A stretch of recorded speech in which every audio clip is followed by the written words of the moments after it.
آج کا ہمارا موضوع جو ہے وہ محرم الحرام اور اس کے اندر جو ہے ناجائز رسومات اور فرسودہ کام ان کے بارے میں بیان کرنا ہے۔ اس سے پہلے یہ یاد رکھیں محرم الحرام کا وہ بابرکت اور با فضیلت اور با عظمت مہینہ ہے کہ جس میں نبی کریم صلی اللہ تعالی علیہ وسلم نے باقاعدہ اپنے صحابہ کرام علیہم رضوان کو روزے رکھنے اور عبادت کرنے کی ترغیب دلائی۔ فرمایا رمضان المبارک کے بعد سب سے افضل روزے جو ہیں وہ محرم الحرام کے روزے ہیں۔ اس کے اندر روزے رکھنے کا معمول بنانا چاہیے اور عبادت کے اندر جو ہے وہ اپنے آپ کو پہلے سے زیادہ ایکٹیو کرنا چاہیے کہ یہ حرمت والا، عظمت والا، فضیلت والا مہینہ ہے۔ یہ 4 مہینے ہیں حرمت والے، ان میں سے ایک محرم الحرام ہے۔ تو جو محرم الحرام حرمت والا مہینہ ہے اس کے اندر ہمیں اپنی عبادت کے اندر اضافہ کرنا ہے، اور بالخصوص 9 اور 10 محرم کا روزہ، اس کی تو ویسے ہی فضیلت بڑی ہے۔ 9-10 محرم کا روزہ یعنی عاشورہ 10 محرم الحرام کو کہا جاتا ہے۔ اکیلا عاشورہ کا روزہ نہیں رکھنا چاہیے، یعنی اکیلا 10 محرم کا روزہ نہیں رکھنا چاہیے، اس کے ساتھ 9ویں کا ملا لے یا 11ویں کا ملا لے۔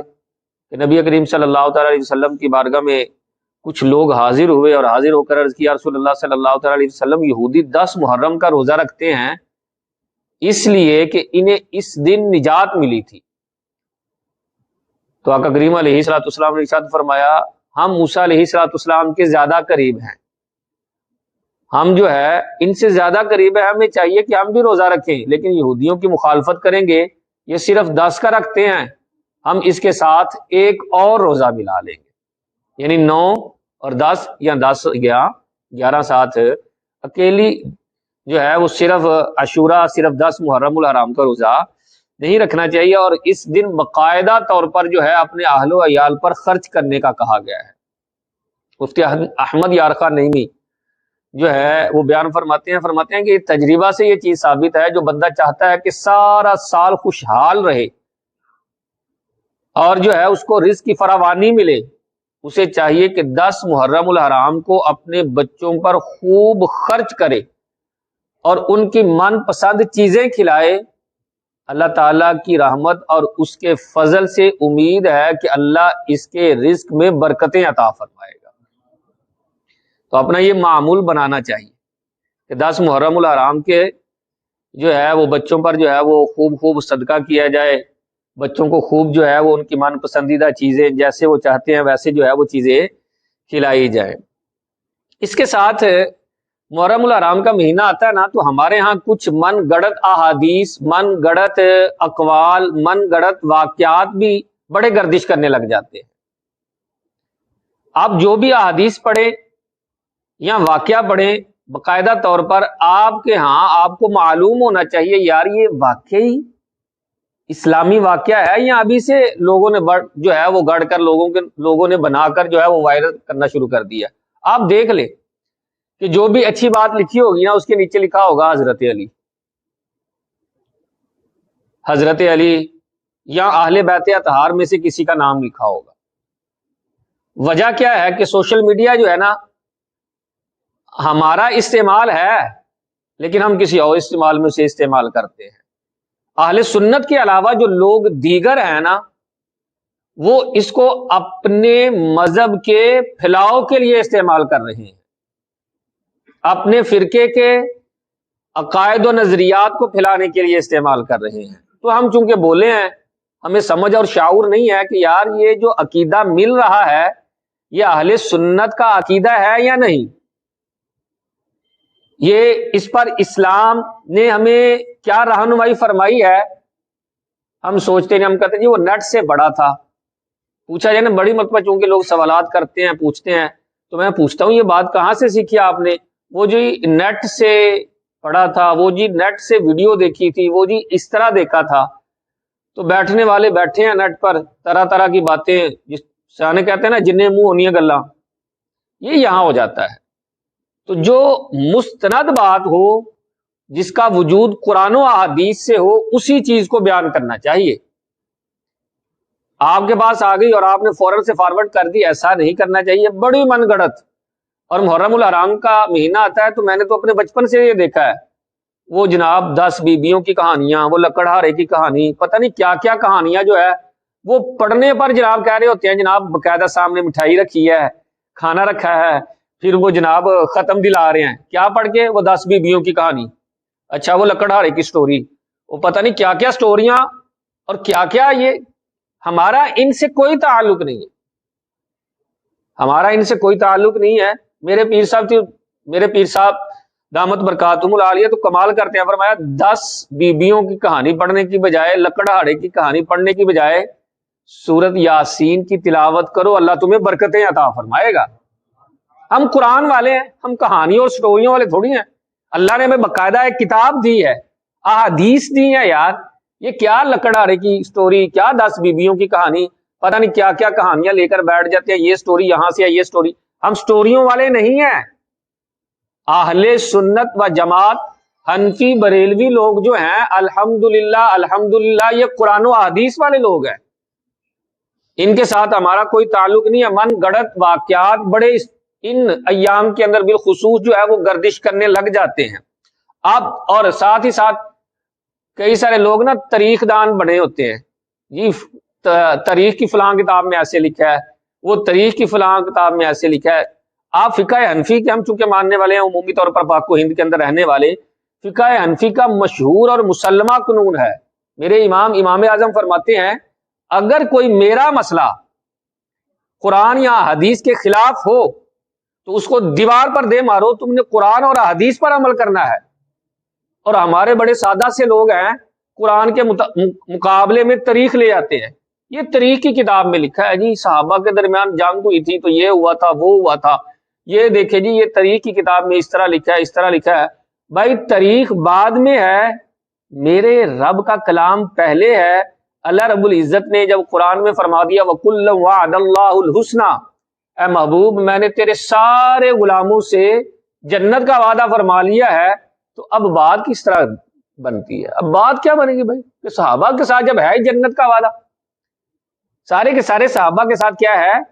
جنت کا وعدہ۔ اور نبی کریم صلی اللہ تعالی علیہ وسلم نے ہیں یہ 2 جملے، لیکن بڑی کمال کی بات فرمایا لا تمس النار رآنی او رآ من رآنی، فرمایا جس نے مجھے دیکھا یا میرے دیکھنے والے کو دیکھا اسے کہتے ہیں تابی، اور ڈائریکٹ سرکار کو دیکھنے والے کو کہتے ہیں صحابی۔ جس نے ایمان کی حالت میں سرکار کی صحبت پائی دیکھا وہ صحابی، اور جس نے صحابی کو دیکھا اسے کہتے ہیں تابی۔ نبی کریم صلی اللہ علیہ وسلم نے فرمایا جس نے مجھے دیکھا یا میرے دیکھنے والے کو دیکھا جہنم کی آگ اسے نہیں چھوئے گی۔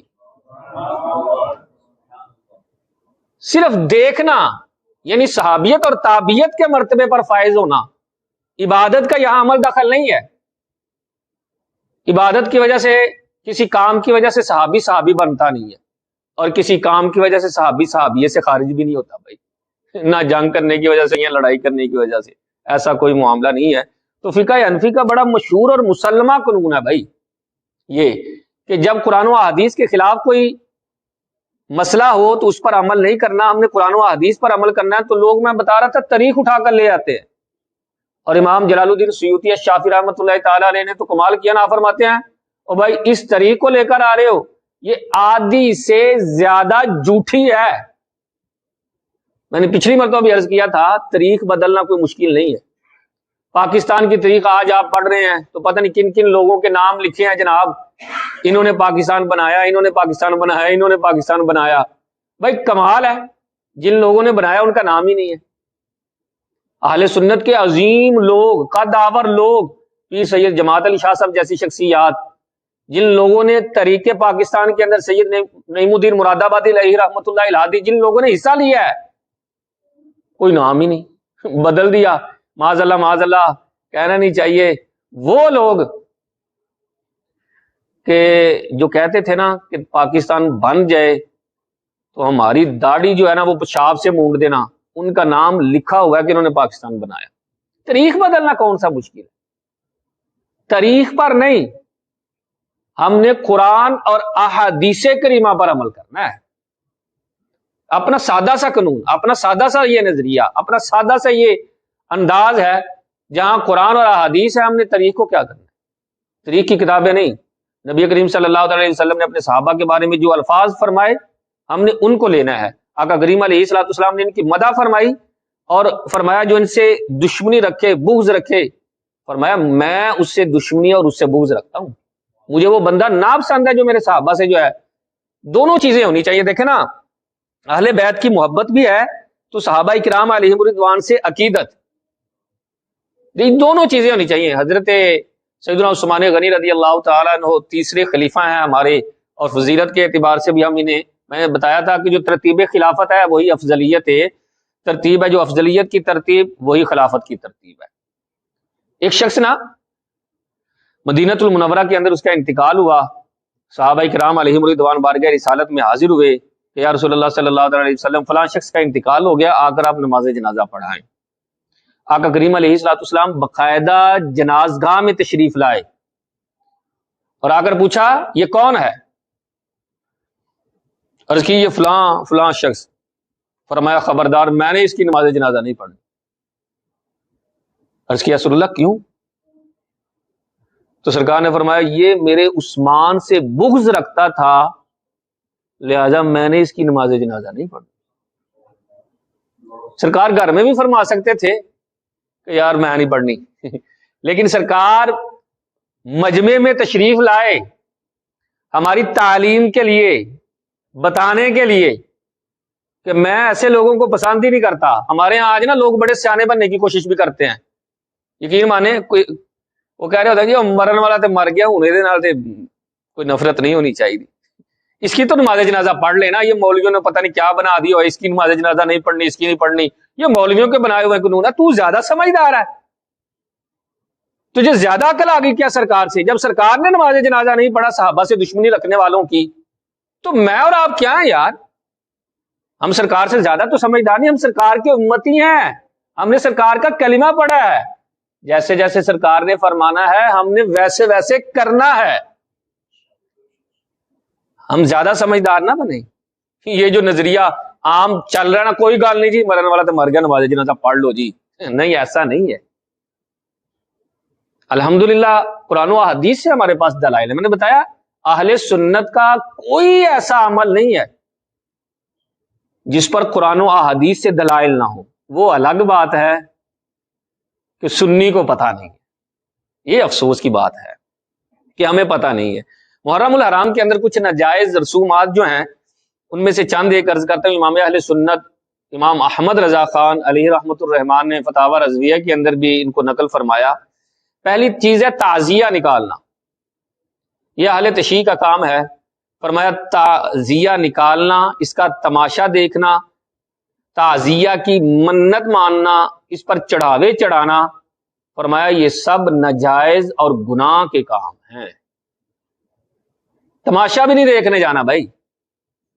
جلوس، وہ ماتمی جلوس گزر رہا ہو تو لوگ کہتے ہیں ویکھیے تو صحیح کر دے کی پینے، چھریاں کس طرح مار دینے، یہ ماتم کیسے کرتے ہیں. فرمایا یہ دیکھنا بھی ناجائز ہے. تماشا نہیں دیکھنا چاہیے، جائز ہی نہیں ہے بھائی. اسی طرح امام اہل سنت نے ارشاد فرمایا بعض لوگ یہ ان 10 ایام کے اندر کہتے ہیں روٹی نہیں پکانی چاہیے، گھر میں جھاڑو نہیں نکالنا چاہیے، جھاڑو نہیں دینا چاہیے، صفائی ستھرائی نہیں کرنا چاہیے. ہمیں غم ہے جی، ہمیں غم ہے. وہ جو کپڑے پہنے ہیں وہ اتارنے بھی نہیں، میلے کچیلے ہی 10 دن کپڑے پہنے رکھنے ہیں، گندے کپڑوں کے اندر ہی رہنا. نہیں ہم نے کپڑے بدلنے بھی نہیں. تو یہ ان چیزوں کو معاذ اللہ اسلام سے جوڑا جا رہا ہے. مجھے یہ بتائیں مدینے والے مصطفیٰ صلی اللہ تعالی علیہ وسلم نے صفائی کو اسلام کہا، اور یہ لوگ گندگی کو جو ہے وہ جھاڑو نہیں لگانا، کپڑے نہیں بدلنے، اور عجیب انداز اپنا لینا کہ کھانا ہی نہیں پکانا. تو فرمایا یہ چیز منع ہے. اسی طرح بعض لوگ یہ سمجھتے ہیں محرم الحرام کے اندر نا صرف جو نیاز دلائی جائے گی، جو فاتحہ خوانی کرائی جائے گی، وہ امام حسن اور حسین کی کرائی جائے، اس کے علاوہ کرانا جو ہے وہ ناجائز ہے. آپ نے فرمایا خبردار، ایسا نہیں ہے. ہم ہر ولی کی فاتحہ خوانی کو اس مہینے میں بھی جائز سمجھتے ہیں. جس طرح یکم محرم الحرام کو جو ہے خلیفہ دوم مراد رسول حضرت سیدنا عمر بن خطاب رضی اللہ تعالی عنہ اور اسی دن جو ہے حضرت سیدنا شیخ شہاب الدین سہروردی رحمۃ اللہ تعالی علیہ کا عرس مبارک تھا بھائی. نجائز نہیں ہم سمجھتے. البتہ یہ ہے کہ کرتے ان کے لیے ہیں، دوسروں کے لیے نجائز نہیں ہے، فاتح خانی کر سکتے ہیں. اسی طرح آپ نے دیکھا ہو شاید بعض لوگ نا 10 محرم الحرام کو مہندی نکالتے ہیں اور جھولے بھی نکالتے ہیں. یہ کس کا جھولا ہے؟ یہ حضرت علی اصغر کا جھولا ہے. اور پھر اس کے اوپر پتہ نہیں کیا کیا رکھا ہوتا ہے، اور ہم بڑے شوق سے دیکھ بھی رہے ہوتے ہیں کیونکہ آج کل دور میڈیا کا دور ہے، اور پھر وہ اس کے اوپر ٹک ٹاک بھی بنا رہے ہوتے ہیں. ایک تو دیکھا اور ایک اس کو وائرل کیا، ایک اپنا گناہ اور ایک جتنے لوگ دیکھیں گے نا اس چیز کو ان کا گناہ بھی آپ کے ذمہ ہے. آپ وائرل کرنا ہی چاہتے ہیں تو نعت کریں، آپ وائرل کرنا ہی چاہتے ہیں تو علماء اہل سنت کے بیانات اور مسائل کو جو ہے وہ وائرل کریں اور اس کے اوپر جو ہے آگے بڑھیں، نہ کہ یہ ان چیزوں کے اندر. امام اہل سنت امام احمد رضا خان علیہ رحمۃ الرحمان نے فرمایا محرم کے اندر 3 رنگ کے کپڑے نہ پہنے جائیں. سب سے پہلا کلر جو ہے وہ سبز کلر.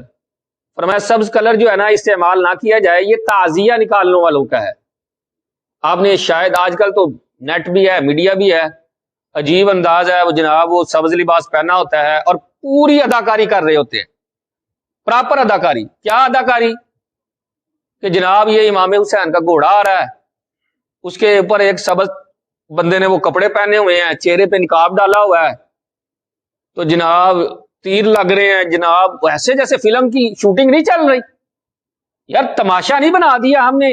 ذکر اہل بیت ہے یہ، اس کو محبت کے ساتھ، عقیدت کے ساتھ اور ادب جو ہے وہ پیش نظر ہونا چاہیے. یہ تو تماشا بنا دیا ہے لوگوں نے، عجیب انداز کے بچوں کو اس انداز کے اندر، وہ بچوں کو جی جناب وہ بیڑیاں پہنائی ہوئی ہیں. کیا ہوا ہے؟ یہ کربلا کا اسیر ہے. اللہ خیر کرے، یہ کربلا کا اسیر ہے. شکل دیکھیے تم لوگوں نے اور کام دیکھے ہیں، نسبت کن لوگوں سے ٹھہرا رہے ہو اور تمہارے کام کیسے ہیں کہ معاذ اللہ ان لوگوں کی بے حرمتی کر رہے ہو. یہ شوٹنگیں، یہ تماشے یہ نہیں ہونے چاہیے. امام اہل سنت نے نا بڑے شاندار لفظ فرمایا غم ہے. کس کو غم نہیں ہوگا بھائی شہزادہ رسول کی شہادت کا؟ ہمیں غم ہے، لیکن اس غم کو منانے کا انداز وہ شریعت کے مطابق ہی ہے، اس کے علاوہ ہم نہیں منائیں گے. جس طرح اسلام کہتا ہے اسی انداز کے ساتھ جو ہے وہ منائیں گے. 3 دن تک سوگ ہے، سوگ ہم منائیں گے، وہ 3 دن پہلے، بس اس کے بعد نہیں ہے سوگ. آپ شہادت سنتے ہیں، دل بھر آتا ہے، آنکھوں سے آنسو آ جاتے ہیں، اچھی بات ہے. لیکن باقاعدہ طور پر بیٹھنا اس انداز سے کہ جناب وہ خطیب بات کرے گا تو ہم نے جو ہے نا شوٹ ڈالنا شروع کر دینا ہے، اور خطیب نے ابھی بیان شروع ہی نہیں کیا ہوتا تو پہلے ہائے ہائے ہائے ہائے، کس بات پہ رو رہے ہو؟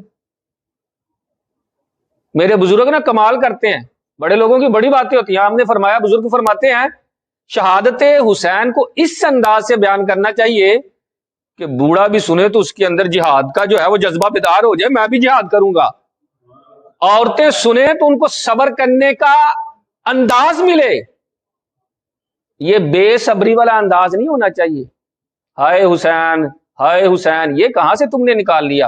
اور معاذ اللہ لفظ ایسے ہیں کہ بولتے ہوئے شرم آتی ہے. لفظ ایسے ہیں کہ بولتے ہوئے شرم، کہ وہ نوحے ایسے لگے ہیں جن کے بارے میں میں نے پہلے بھی عرض کیا کہ امام اہل سنت نے فرمایا نوحہ سننا، سنانا، لگانا یہ حرام ہے. محرم کا موسم آتا ہے تو یہ رکشے والے یا دیگر بسوں میں یا لوگ جو ہے وہ نوحہ سننا شروع کر دیتے ہیں، اور لفظ کیا سن رہے ہوتے ہیں؟ وہ جو نوحہ پڑھنے والا ہے وہ کیا کر رہا ہے؟ ہائے بابا میں اجڑ گئی. اللہ پر تمہیں شرم آنی چاہیے. اہل بیت کے بارے میں یہ لفظ بول رہے ہو کہ ہائے بابا میں اجڑ گئی. اہل بیت اجڑ گئے؟ سب سے بابرکت اور فضیلت اور عظمت والے لوگ جن کے در سے ہم نے صبر سیکھنا ہے، کیا انہوں نے بے صبری کرنی تھی؟ امام اہل سنت نے اور دیگر علماء اہل سنت نے امام حسین کی جو وصیتیں ہیں لکھی ہیں کہ عاشورہ کی رات آپ نے کیا کیا وصیتیں فرمائی. ہم سمجھتے ہیں محرم آیا ہے بس لباس تبدیل کر لیں، اور محرم لباس تبدیل کرنے کا نام نہیں ہے. محرم دراصل کردار کو تبدیل کرنے کا نام ہے. کردار تبدیل ہی نہیں کر رہے ہم. ہم وہیں کے وہیں کھڑے ہوتے ہیں، اس کے اندر کوئی فرق ہی نہیں پڑ رہا۔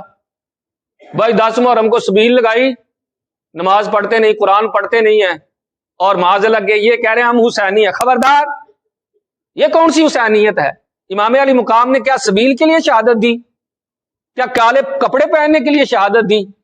امام اہل سنت نے شہادت جو دی ہے وہ نماز اور قرآن کے لیے دی ہے یار، اس سے تو ہم دور ہیں۔ یہ کون سی حسینیت ہے؟ اور ہوتا کیا ہے؟ صرف 10 دن شور ہوتا ہے جناب، یکم محرم سے 10 محرم تک شور ہے، اس کے بعد کوئی پتہ ہی نہیں۔ ربیع الاول، ربیع الثانی، جماعت الاول، جماعت الثانی، کسی کو پتہ ہی نہیں ہے۔ یہ کون سی حسینیت ہے؟ سارا سال حسینیت میں جیے، سارا سال نماز پڑھنا حسینیت ہے، قرآن پڑھنا حسینیت ہے، اچھائی کے کام کرنا، سچ بولنا، یہ حسینیت ہے۔ باطل کے سامنے ڈٹ کے کھڑے ہو جانا، اس کا نام حسینیت ہے۔ کریں ہم الٹے کام، بیٹے کی شادی آ جائے تو جناب وہ ڈھول والے کو، باجے والے کو، یا نعمت ملے تو اس وقت کیا انداز ہے، میں حسینی، لیکن باطل کے سامنے اپنے آپ کو کمزور، ایسا نہیں۔ حسینیت سارا سال جو ہے اپنانے۔ تو سب سے پہلی بات کہ یہ کہ امام اہل سنت نے فرمایا 3 کلر محرم الحرام کے اندر نہیں پہننے چاہیے۔ سب سے پہلا جو کلر آپ نے فرمایا وہ سبز کلر، یہ تعزیہ نکالنے والے پہنتے ہیں، اور دوسرا فرمایا لال کلر، یہ اہل بدعت جو اہل بیت کے دشمن ہیں نا وہ پہنتے ہیں، اور کالا کلر فرمایا یہ رافضی لوگ پہنتے ہیں، اس سے بھی بچنا چاہیے۔ ان کلروں کو محرم الحرام کے اندر بالخصوص کوشش کریں کہ نہ پہنے، نہ سبز، نہ لال، اور نہ ہی کالا۔ پھر امام اہل سنت نے سخت لفظ استعمال کرتے ہوئے ارشاد فرمایا دشمنان اہل بیت اور دشمنان صحابہ کی مجلس میں جانے کی اجازت نہیں۔ نرمی نہیں ہے یہاں ہمارے لیے بھائی، جن کے دل میں اللہ رسول کے صحابہ یعنی آقا کریم علیہ الصلوۃ والسلام کے صحابہ اور اہل بیت کی محبت نہیں ہے، تو اپنے دل میں بھی ان کے لیے کوئی جگہ نہیں ہونی چاہیے۔ سادہ سا سیدھا سا قانون ہے۔ اور ہوتا یوں ہے کہ جناب محرم ہو یا اس کے علاوہ بعض لوگ کیا کرتے ہیں، کالے کپڑے پہن لیتے، سارے کے سارے کالے بنے ہوئے، وہ کہاں نہیں ہوں جس طرح کالا کہاں، ویسے ہی سارا کالا، اور 10 انگوٹھیاں پہنی ہوئی ہیں، ہو سکتا ہے کئی لوگوں نے تو 10 سے بھی زیادہ پہنی ہوں، یقین مانے پوری 10 انگوٹھیاں، اس کے اوپر بھی انگوٹھیوں کے اوپر انگوٹھیاں چڑھائی ہیں۔ یہ کیا ہے؟ ہم اسے سمجھتے ہیں بابا جی ہیں یار، یہی ہے نا۔ مارکیٹ کے اندر اب نئے انداز آ گئے ہیں ملنگوں کے، جو لمبے بال رکھتا ہے، جس کو بال کٹوانے کی جو ہے وہ زحمت نہیں، بال نہیں کٹوا سکتا، وہ ہمارے نزدیک ملنگ ہے۔ جو نماز اور شریعت کی پابندی نہیں کر سکتا، وہ ہمارے نزدیک ملنگ ہے۔ بھائی یہ کون سا ملنگ ہے جسے کھانے کا ٹائم کا پورا پتہ ہے، کھانے کے انداز سارے پتہ ہیں؟ اسلام نے ان چیزوں سے منع کیا ہے۔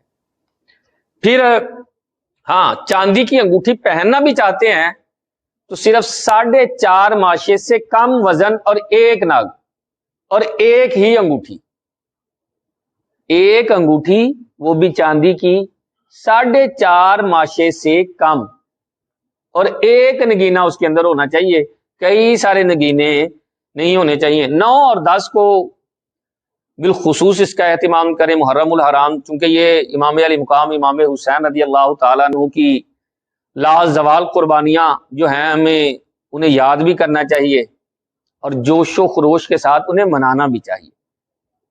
9-10 محرم کو سبیل لگائیں، نظر و نیاز کریں۔ جب باہر لگاتے ہیں نا لوگ، تو ہوتا یوں ہے کہ باہر سبیل لگائیے تو ساتھ وہ ڈھگ رکھ لیتے ہیں یا کوئی چیز ایسی رکھ لیتے ہیں، سپیکر وغیرہ لگا لیا تو اس کے اندر نوحے لگا لیتے ہیں۔ میں نے بتایا نوحہ نہیں لگانا، آپ سبیل لگائیں اور نظر و نیاز کریں، اور نظر و نیاز سبیل کا کھانا پینا یہ اسی سے کھائیں جو اہل سنت ہیں۔ اس کے علاوہ کہ تو آپ کو شاید مجھ سے زیادہ پتا ہو کہ پانی کی جو سبیل لگتی ہے نا، وہاں پہلے وہ ذوالجناح کو پلاتے ہیں، پھر آپ کو پلاتے ہیں۔ ذوالجناح شاید آپ سمجھتے ہو پتہ نہیں کس بابرکت شخصیت کا نام ہے، بھائی ذوالجناح گھوڑے کا نام ہے، کوئی انسان کا نام نہیں، ڈنگر کا نام ہے۔ چونکہ آج کل میں نے بتایا میڈیا اوپن ہے، وہ دکھا رہے ہوتے ہیں، پہلے گھوڑے کا منہ ڈلوائیں گے اس کے اندر، اور ہمارے ہاتھ وہ بولتے ہیں، ہم تو گھوڑا کہتے ہیں نا، وہ بابا جی کہتے ہیں، بابا جی سے پہلے برکت کروائیں۔ ہم سمجھتے پتہ نہیں کہ بابا جی نے کینا بزرگاں نے پیتا ہے، وہ پتہ چل جائے تو آپ کو الٹی آئے۔ آٹے کے اندر بھی اسی طرح کرتے ہیں، دیگر چیزوں کے اندر بھی پہلے بابا جی انہوں برکت کر دینے تے پھر بعد تسی اودے تو برکتاں لیندے ہو، تو لہذا اودے تو برکتاں نہ لیا کرو، تہاڈی مہربانی۔ امام اہل سنت نے فرمایا اس کا کھانا جائز نہیں، نہ کھائیں اور نہ ہی وہ پانی پئیں۔ جہاں اہل سنت ہے جنہوں نے امام علی مقام امام حسین کے اصالے ثواب کے لیے محافل کا انعقاد کیا ہے، وہاں جو ہے آپ کریں، کھائیں لنگر، کیونکہ لنگر کے اندر بھی شفا ہوتی ہے اور لنگر کے اندر برکت بھی ہوتی ہے۔ لیکن میں نے بتایا صرف اور صرف اہل سنت 10 محرم الحرام کو بالخصوص غسل کرے، گندے نہیں رہنا۔ بعض لوگ تو گندا رہنے کا نام کہتے ہیں نا اسلام ہے۔ 10 محرم الحرام کو بالخصوص غسل کرے کہ روایات میں آتا ہے اس دن زمزم کا پانی سارے پانیوں کے اندر ملایا جاتا ہے، جو انسان غسل کرتا ہے اللہ اسے صحت سلامتی والی زندگی عطا فرماتا ہے۔ سرما لگائیں، تیل لگائیں، اور بچوں پر میں نے جس طرح کہ پہلے بھی عرض کیا کہ بچوں پر فراوانی کریں، ناخن وغیرہ تراشیں، صاف ستھرے۔ بندہ صاف ستھرا ہونا اس کا عبادت کرنے کو بھی دل کرتا ہے اور وہ اپنے آپ کو ایزی بھی محسوس کرتا ہے۔ گندا ہو نا گندا بندہ، یقین مانے اس کا عبادت کرنے کو بھی دل نہیں کرے گا اور اپنے آپ کو ایزی بھی محسوس نہیں کرے گا۔ ان پڑھ جاہل آدمی بھی صاف ستھرے کپڑے پہنے ہونا تو باہر نکل کر بڑے اچھے انداز سے چلتا ہے اور بڑے اچھے انداز سے لوگوں سے ملتا ہے۔ بڑا پڑھا لکھا آدمی بھی نا گندے کپڑے پہنے ہونا اس کی کوئی شخصیت نہیں، تو کہتے ہیں یہ کیا ہے یار، وہ لوگوں کو ملتے ہوئے بھی جو ہے نا وہ ایزی محسوس نہیں کرتا۔ تو 10 محرم الحرام کو بالخصوص، اور عاشورہ کی رات یعنی 10 محرم الحرام کی رات، یاد رکھیں میں نے پہلے بھی عرض کیا رات پہلے آتی ہے دن بعد میں آتا ہے۔ اسلام کے اندر رات پہلے ہے دن بعد میں ہے، جس طرح ہم بولتے ہیں جمعہ رات، وہ جمعے کی رات ہوتی ہے، تو دن بعد میں ہے رات پہلے ہے۔ عاشورہ کی رات مطلب 10 محرم الحرام کی رات جو ہے یہ پہلے آئے گی، 10 محرم الحرام کا دن بعد میں آئے گا۔ اس رات میں 4 رکعات نفل بالخصوص پڑھیں۔ اس کے اندر کس انداز سے پڑھنا ہے؟ آپ نے ایک مرتبہ سورۃ الفاتحہ، پھر اس کے بعد ایک مرتبہ آیت الکرسی اور 3 مرتبہ سورۃ اخلاص پڑھیں۔ 4 رکعت پڑھ کر سلام پھیر کر بیٹھ جائیں اور پھر جو ہے 100 مرتبہ سورۃ اخلاص پڑھیں۔ پھر اس کے بعد اللہ کے حضور دعا مانگیں اور بالخصوص امام حسین رضی اللہ تعالی عنہ کی بارگاہ میں ایصال ثواب کا تحفہ پیش کریں۔ اللہ نے چاہا تو آپ کو رحمتیں برکتیں بھی ملے گی اور روایات کے مفہوم کے مطابق آپ کے گناہ بھی معاف ہو جائیں گے۔ یہ عمل کریں، قرآن والا عمل کریں، حدیث والا عمل کریں، جس میں قرآن پاک پڑھنا ہو، جس میں آقا کریم علیہ الصلوۃ والسلام کی حدیث سننے کا موقع ملتا ہو، وہ عمل نہ کریں یار جو اسلام میں نہیں ہے۔ پھر ہمارے ہاں جن کی نئی شادی ہوتی ہے نا انہیں پتہ ہے کہ محرم الحرام کا چاند وہ کہتے ہیں کہ وہ یہاں نہ دیکھے، اپنے ماں باپ کے گھر جا کر عورت جو ہے دیکھے۔ محرم کا، سفر کا، یہ ساری لغویات ہیں، فضولیات، کہ یہاں نہیں چاند دیکھنا۔ پھر اس کے ساتھ ساتھ محرم الحرام کے اندر آپ نے شاید دیکھا کچھ بچوں کو امام علی مقام امام حسین کا فقیر بنایا جاتا ہے۔ معاذ اللہ یہ کہہ رہا تھا میں امام حسین کا فقیر ہوں مجھے دو، یہ تو امام حسین کے نام کی بےعزتی ہے، بے حرمتی ہے۔ فقیر ان کے در کا ہو اور مانگتا ساری دکانوں سے پھرے، ایسا نہیں ہو سکتا یار۔ وہ تو نوازتے اتنا زیادہ ہیں، وہ تو دیتے ہی اتنا زیادہ ہیں کہ کسی دوسرے در پہ جانے کی ضرورت ہی نہیں پڑتی۔ اور یہ یاد رکھیں جو سالم الاعضاء ہے، صحت والا ہے، سلامتی والا ہے، اس کے لیے سوال کرنا ہی جائز نہیں ہے، وہ سوال نہیں کر سکتا، مانگنا جائز نہیں ہے۔ اور ایسے لوگوں کو دینا جیسے بچے کو فقیر بنایا ہوا ہے، ایسے لوگوں کو دینا جائز نہیں ہے، یہ گناہ کا کام ہے۔ وہ کہتے ہیں جی فقیر کیا مطلب پورا سال اس نے کپڑے اپنے پیسوں سے نہیں پہننے، جوتی اپنے پیسوں سے نہیں پہننی، یہ مانگنے کا نیا انداز ہے نا۔ مارکیٹ میں میں نے بتایا نا اب نئے نئے انداز آ گئے ہیں، وہ اب پرانے انداز، پرانے وہ سمجھتے ہیں کہ وہ پرانے انداز نا لوگوں کو پتہ چل گئے ہیں، اب نئے نئے انداز اپنانے چاہیے، کیونکہ ان کے دل میں امام حسین کی بڑی محبت ہے۔ لو جناب یہ امام حسین کا فقیر ہے، اچھا جی اس نے سارا سال کپڑے اپنے پیسوں سے نہیں پہننے، آپ نے پیسے دینے ہیں تو یہ پہننے، جوتی اپنے پیسوں سے نہیں لینی، آپ پیسے دیں گے تو یہ جوتی لے گا، یہ کون سی فقیری ہے بھائی؟ ایسا نہیں۔ اسی طرح بڑا اہم مسئلہ جناب، بڑے سارے لوگ جو ہے اہل تشیع اور اہل روافض جو ہیں اس مسئلے کو ایسے لے کر چلتے ہیں جناب کہ کمال۔ کتنی مرتبہ یہ سوال جو ہے اٹھتا ہے، لوگ پوچھتے ہیں کہ یہ باب فدق کیا ہے؟ اہل بیت نے یہ اہل بیت کو کیوں نہیں ملا؟ معاذ اللہ اہل بیت پر ظلم ہوا۔ باغ ایک یہ باغ ہے باب فدق، یہ فدق ایک جگہ کا نام ہے اور یہ باغ جو ہے وہاں پر تھا، یہ آقا کریم علیہ الصلوۃ والسلام کے حصے میں تھا کہ آقا کریم علیہ الصلوۃ والسلام اس کا جو مال آتا تھا وہ ازواج مطہرات پر تقسیم فرماتے تھے، یعنی انہیں دیتے تھے۔ سرکار کا وصال ہوا تو سیدہ فاطمہ طیبہ طاہرہ رضی اللہ تعالی عنہا نے اس کا مطالبہ کیا کہ یہ وراثت ہے تو مجھے ملنا چاہیے، تو سیدنا صدیق اکبر نے حدیث سنائی کہ حدیث یہ ہے کہ آقا کریم علیہ الصلوۃ والسلام نے ارشاد فرمایا ہم انبیاء جو ہیں یہ وراثت میں مال و جائیداد یعنی پیسے نہیں چھوڑتے، اس کے اندر وراثت نہیں چلتی۔ تو جب یہ حدیث سنی تو آپ خاموش ہوگی، ٹھیک ہے، لیکن آج تک اسی بات پہ ہیں جناب کہ وہ سیدہ کو حق نہیں نہ ملا تو وہ ظلم ہوا ہے۔ آج وہ کہتے ہیں جی وہ دیکھیں نا جی سعودی حکومت کے پاس آج بھی ہے، بھائی ٹھیک ہے تمہارے کہنے کے مطابق یہ سیدہ کا حق تھا نہیں ملا، تو جب مولا علی کی حکومت آئی، جب امام حسن کی جو ہے حکومت آئی، اس وقت کیوں نہیں انہوں نے اہل بیت کو دیا؟ اگر حق تھا تو وہ تو کم از کم دے کر جاتے۔ تو جب انہوں نے بھی نہیں دیا تو اب یہ چھوڑ دینے چاہیے قصے کہانیاں، اب ان سے منہ موڑ لے۔ اہل بیت